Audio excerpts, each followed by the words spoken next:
On the Cutting Mat with toy-polloi. Hello and welcome to On the Cutting Mat with toy-polloi, and this is a special bonus edition of On the Cutting Mat, which is my new exclusive series films especially for my Patreons and YouTube channel members. So what are we doing today on the Cutting Mat? Well, I've been sort of looking through my box of broken Transformers, and I found this poorly little battered Warpath.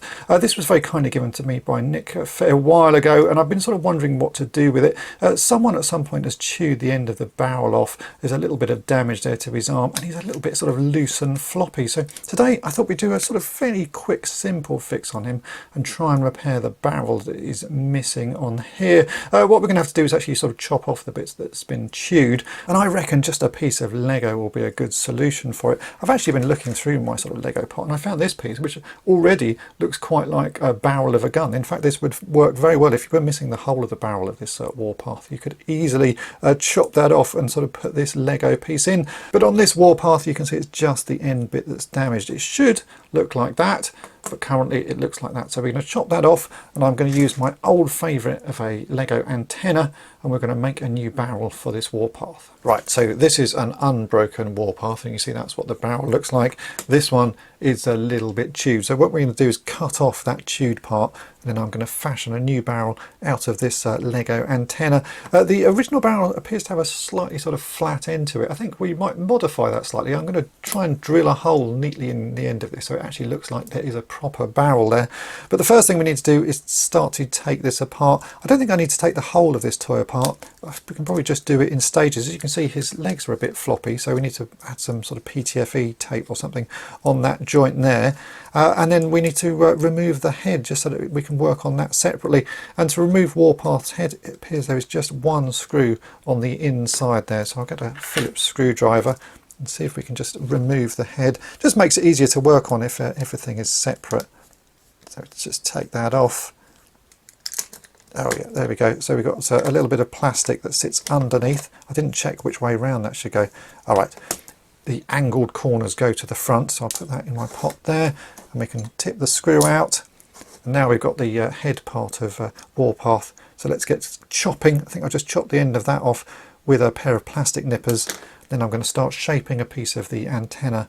And yeah, I think the way to attach that is normal way. I'll drill a hole into that, I'll drill a hole into the bit of antenna, and we'll pin and glue it. I reckon we can make something that looks fairly reasonable.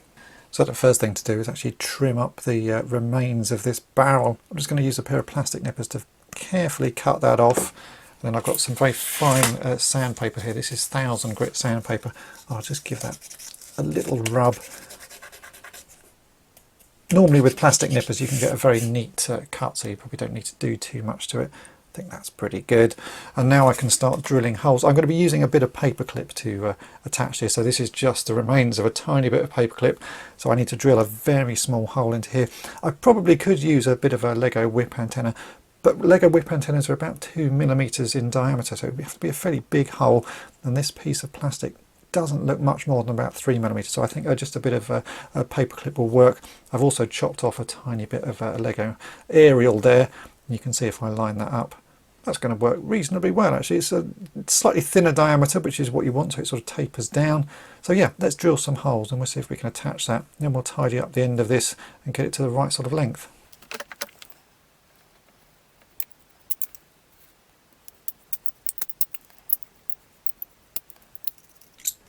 That's interesting. This actually feels hollow. I've only drilled in a very small distance and then it all goes hollow all of a sudden, so it's not a very thick piece of plastic, this one. I've managed to get a hole fairly central. Let's see if this paperclip piece will fit in there. Yeah, which it does. Perfect. So we'll do the same and drill a hole into the piece of Lego, but that is going to fit really well.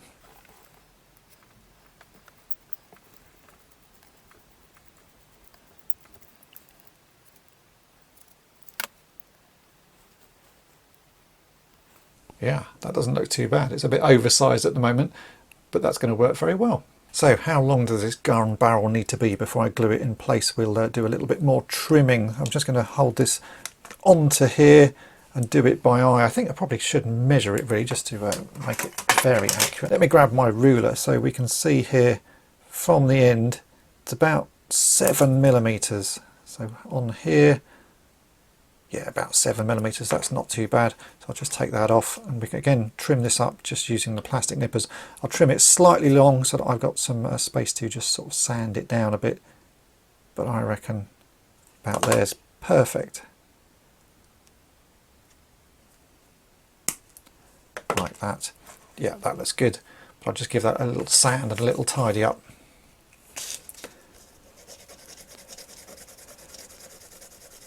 Right, so let's glue this in place. I've just got some super glue here. I'm going to put a little bit onto a piece of paper, and then I'm going to very carefully dab some onto the end of this paper clip. At the moment I've just pushed the paper clip into the new bit of Lego that I've made just to hold it. I can grab a little bit of super glue on the end of that, and then we'll push that into the main barrel like so. Then that should stick in place. And now I can use this to get some glue on the other end and then push it into the piece of Lego. Make sure everything is lined up how I want it. Like that. Just make sure it is nice and straight, which I think that is. And there you go. We'll let that glue set. Then I'm going to drill a very tiny hole in this end just to make it look more like a barrel. And then, yeah, we'll need to give it a bit of a coat of paint because at the moment it's fairly obviously black.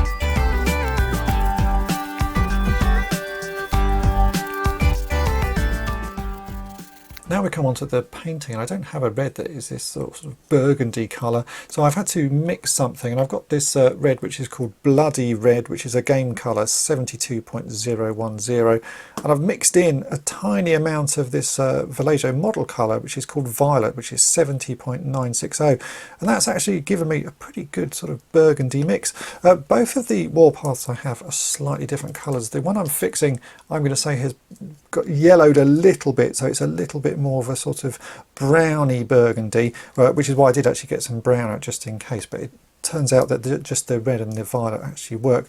This other one I have is in much nicer condition. It doesn't look like it's got any sort of sun damage to it, so it's a bit more of a muted colour, but I think this red and violet mixture actually is going to work pretty well. So let's just put a little bit on here, and you can see that's a fairly close match. It's going to need a couple of coats just because we've got black underneath it, but that's, yeah, I'm really quite happy with that. So let me do a couple of coats of this.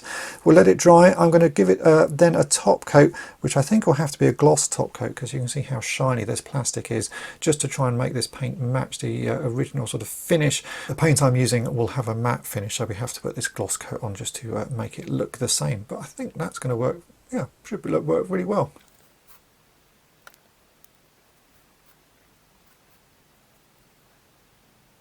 While I'm waiting for the paint to dry, we can have a go at fixing this loose section here. So this is basically the body that rotates up. These become the feet, and you can slide this whole section along. So I reckon the pivot is on this piece and the bit that should grip is on this bottom section. I'm hoping we can just put some PTFE tape or something on there just to make it grip a bit better.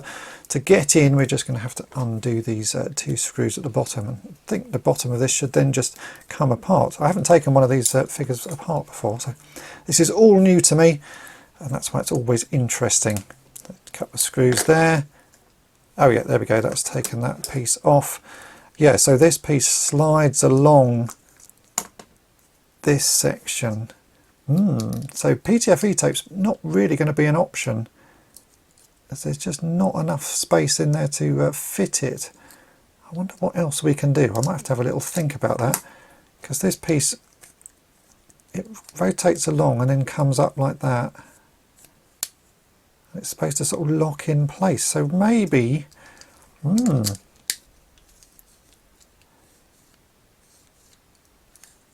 yeah, that's not as straightforward as you would think. I'm going to have a little think about that. It might be we need to add some sort of thickness to the side of this or in here somehow.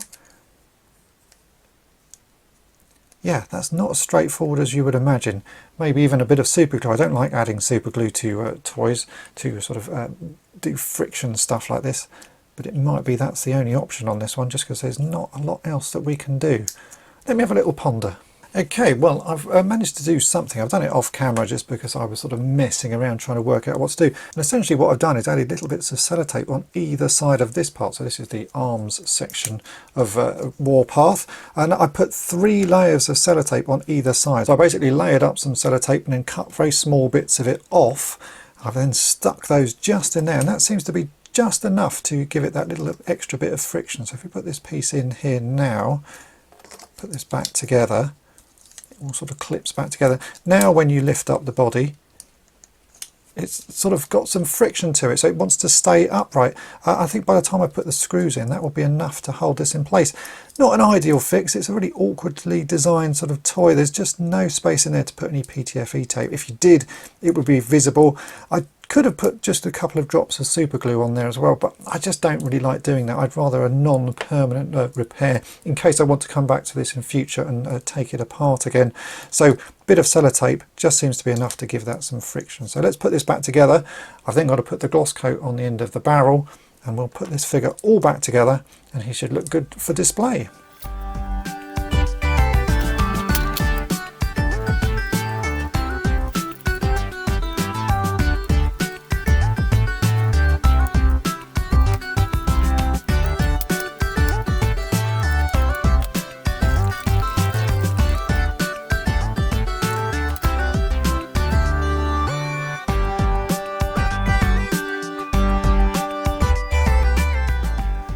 The paint has now had time to dry, and I'm very pleased with how that's turned out. Even the little hole in the end of the sort of barrel just gives it that extra little bit of interest. That's the original one, and here's my one with the sort of hole in the end. I think it just looks a little bit more interesting, and the paint is not a perfect match, but I'm very happy with it. Now, I've shown this trick before. Sometimes if you're painting with a gloss finish, it can feel a little bit sticky and a little bit tacky, and it takes ages for that to go away. But if you have that problem, I would suggest just getting some of this, which is just baby powder. Put a tiny bit on your fingers and just rub it over, and that will take the stickiness off. And that's what I've just done very quickly here. So this is now ready to go back onto Warpath, and that should be a fairly simple process. We just got to sort of reverse what we did originally. So this is the bit of plastic. There's some angled ends which match up with the angles on the top of this. So we push that in there like that. Yeah, that slides in. I can see that sliding about. And then we've got to get the screw inside of Warpath's head. This may be a little bit trickier just because this screwdriver isn't magnetic that I've got here. So I'm going to have to do it the old-fashioned way. Whoop, and just pop it like that. And then we can line these pieces up and screw it back together. And that should be Warpath finished.